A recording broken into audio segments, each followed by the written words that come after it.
मागील भागात आपण नाशिक ते कटरा प्रवास बघितला आणि आता इथून पुढे आमचा प्रवास सुरू होणार आहे कटरा ते श्रीनगर.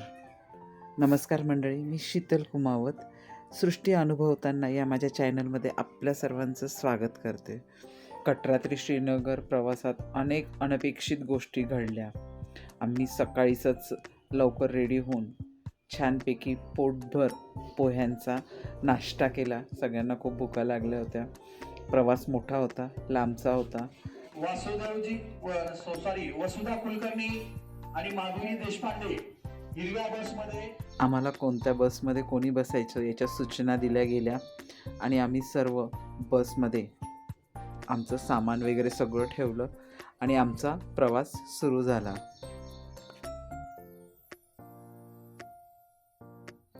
आणि इतका सुंदर निसर्ग होता ना, इतका छान निसर्ग बघत बघत आमचा प्रवास सुरू झाला.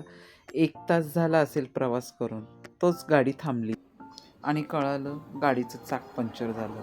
आणि साहजिकच आपली एक समज असतो, प्रवासाची सुरुवात छान झाली तर शेवटही छान होतो आणि प्रवासाची सुरुवात खडतर झाली तर तो प्रवास दिवसभर खडतरच होतो, असं उगाचच माझ्या मनामध्ये शंका कुशंका यायला लागल्या. पण म्हटलं हर हर महादेव म्हणत आम्ही परत पुढचा प्रवास सुरू केला. गाडीचं चाक वगैरे व्यवस्थित लावलं त्यांनी आणि परत आमचं प्रवास व्यवस्थित सुरू झाला आणि परत छान असे सुंदर सुंदर निसर्ग बघत आम्ही पुढे निघालो. आणि ह्या छोट्याशा थांब्याने एक सुंदर गोष्ट अनुभवायला मिळाली. प्रत्येकाने घरून काही ना काही खाऊ आणला होता. कुणी चॉकलेट, बर्फी, चिवडा, आवळा आणि सगळे एकमेकांना खूप प्रेमाने वाटत होते. त्यावेळेस असं वाटत होतं आपण सर्वजण एकाच कुटुंबाचे सदस्य आहेत. खूप छान अनुभव होता. प्रवासात अशा छोट्या छोट्या गोष्टीच मोठ्या आठवणी बनून राहतात खरंच. आणि प्रकर्षाने जाणवलं बाबा बर्फानीच्या या यात्रेत आम्हाला केवळ एक पवित्र स्थळाकडेच नेलं जात नाही आहे, तर माणुसकी, आपुलकी आणि एकमेकांसोबत आनंद वाटून घेण्याचा सुंदर अनुभवही दिला. आणि ह्या सुंदरशा निसर्गाचा आनंद घेत घेत दुपार केव्हा झाली कळालंच नाही आणि आमच्या जेवणाची वेळ झाली आणि आमची बस एका सुंदर हॉटेलवर थांबली, जिथे दुपारच्या जेवणाची व्यवस्था केली जाणार होती. स्वयंपाक बनवला जाणार होता आणि तो स्वयंपाक बनवायला 1 तास वेळ होता. म्हणून सर्व प्रवासी त्या हॉटेलच्या वरती टेरेसवर आले आणि तिथून जो निसर्ग दिसत होता अतिशय सुंदर. आणि तेवढ्यात आम्हाला खाली बोलवण्यात आलं. आमचं जेवण रेडी होतं. छोलेची भाजी आहे आणि ही आहे गरमागरम पुरी. हे काय खीर आहे का? दही गोड आहे का? नाही नाही, गोड आहे का? हा, गोड आहे का? साखर, पुऱ्या, पापड. हा, टाका ना. अचार पण द्या आणि मीठ पण देऊन टाका. मीठ देऊन टाका. मीठ टाका ना. माझ्या हातात कॅमेरा आहे. नमक, हाँ नमक. यहाँ डालो. मिक्स नहीं होगा. हाँ, और 1 चम्मच भी दे दो. आणि अर्ध मराठी अर्ध हिंदी सगळं मिक्स बोलणं चालू होतं आणि समोर छान निसर्गाचा आनंद घेत घेत आम्ही जेवण केलं पोटभर आणि आमचा पुढचा प्रवास सुरू झाला. आणि पुढे 1 तासाच्या प्रवासानंतर बेनिहालजवळ परत आमच्या बस अचानक थांबल्या. अर्धा तास होऊन गेला तरी कोणालाच काही कळेना की काय प्रॉब्लेम झाला आहे, का बसेस पुढे जात नाही आहे म्हणून. मंडळी, आजच्या आमच्या नियोजनानुसार आज आम्ही श्रीनगरला मुक्कामी जाणार होतो आणि आमचे हॉटेलही बुक होते.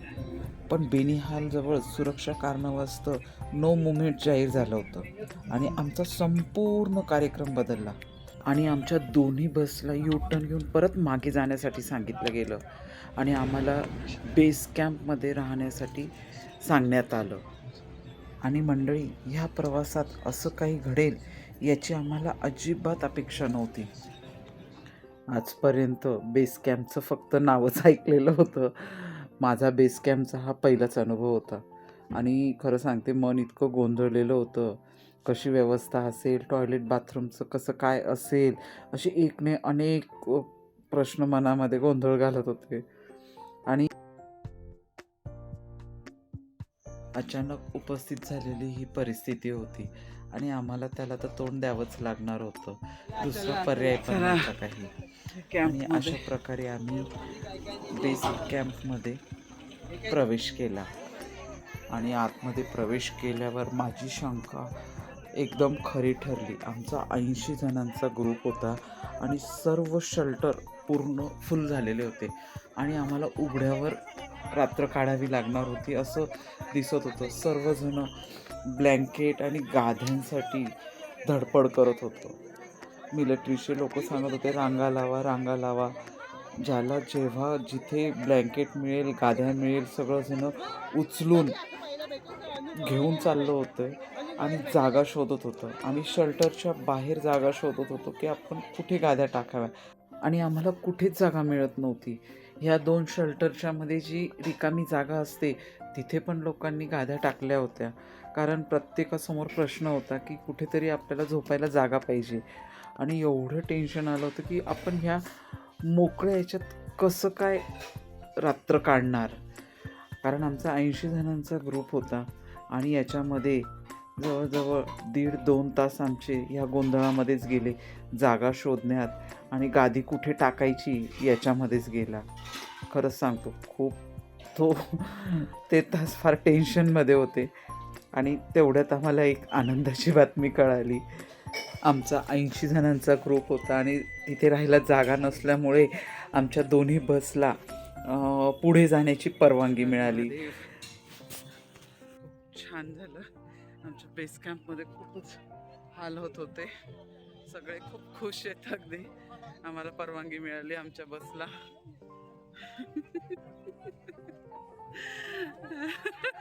हर हर महादेव.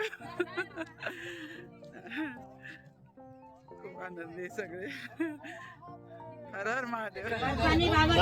जय भोलेनाथाच्या जय जयकाराने आमचा पुढचा प्रवास सुरू झाला. सगळे इतके आनंदी होते की आता श्रीनगरला जाऊ आणि मस्त हॉटेलमध्ये जाऊन आपण मुक्काम करणार.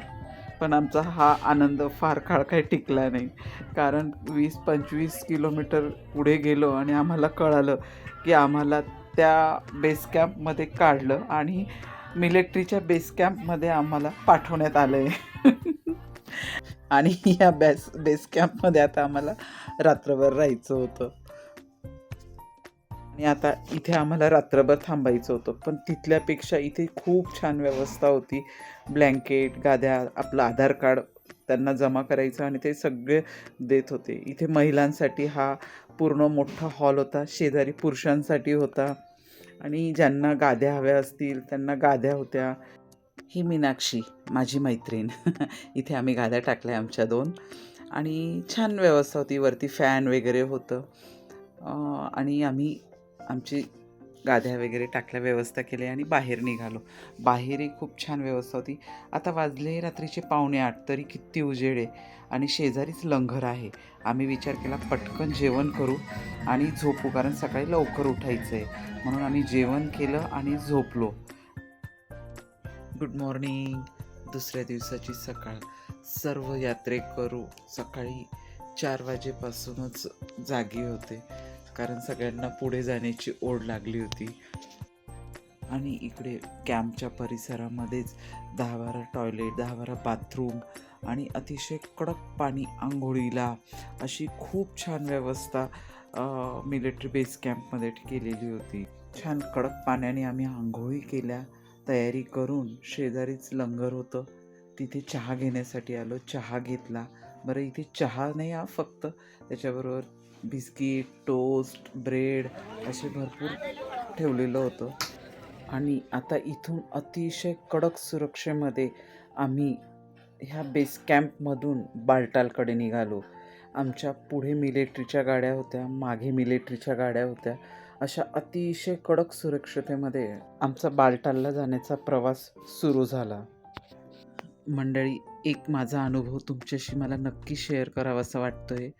मिलिटरी बेस कॅम्पमध्ये ना, ज्यावेळेस आम्ही मुक्काम करत होतो त्यावेळेस मला एका सैनिकांशी बोलण्याची संधी मिळाली.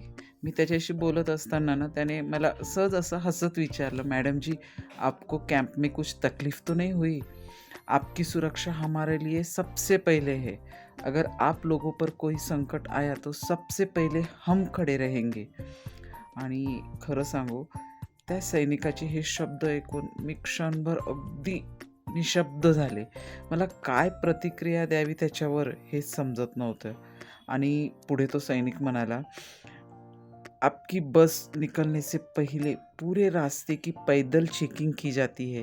सब कुछ सुरक्षित होने के बाद ही यात्रियों को आगे जाने की अनुमति मिलती है. आणि खरं सांगू, हे ऐकल्यावर यामागे किती मोठं नियोजन, किती जबाबदारी आणि किती समर्पण असतं याची खरी जाणीव झाली. पूर्ण रस्ताभर इतकी कडक सुरक्षा होती आणि खऱ्या अर्थाने जाणीव झाली की यांच्यामुळे आमची ही यात्रा सुरक्षित होते याची खरोखर जाणीव झाली. कारण हे भारतीय सैनिक नसते तर आम्ही भोलेनाथाच्या दर्शनाला जाऊ शकलो नसतो. आणि बघता बघता आम्ही बालटालला येऊन पोहोचलो सुद्धा. आणि पोहोचल्यावर ही भली मोठी यात्रा कार्ड काढण्याची लाईन बघून आम्ही थक्क झालो अगदी. आम्ही पण मग एक अर्धा तास रांगेमध्ये उभं राहून आमचं RFID कार्ड म्हणजेच यात्रा कार्ड काढलं. RFID कार्ड म्हणजे डिजिटल तुमचं ओळखपत्र असतं, ते काढणं गरजेचं असतं.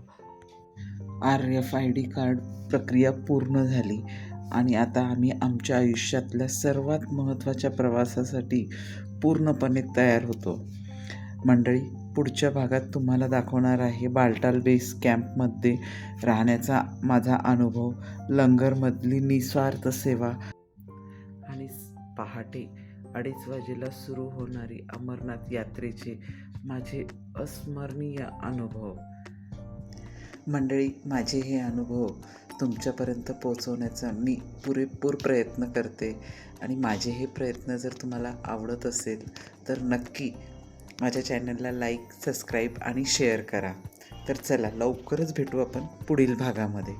तोपर्यंत आनंदाचे नवे मार्ग शोधत राहा आणि सृष्टी अनुभवत राहा.